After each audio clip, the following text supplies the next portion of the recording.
У рэгіёне штогод открываются спартыўныя аб'екты, якія трэба камплектаваць кіруючымі кадрамі.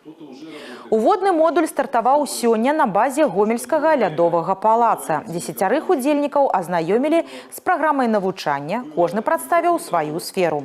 Першая тэма – асновы кіравання, праблемы и шляхи вырашэння. Я захотел поучаствовать в школе, в проекте «Школа молодого руководителя», потому что хотел более подробно узнать про спортивную структуру области, также более подробно узнать про нормативные документы в сфере физической культуры и спорта, и также это общение с коллегами, узнать что-то новое, где-то взять что-то для себя. За час навучання удзельнікі даведаюцца, як фарміраваць імідж спартыўных арганізацый і мінімізаваць фінансавыя рызыкі.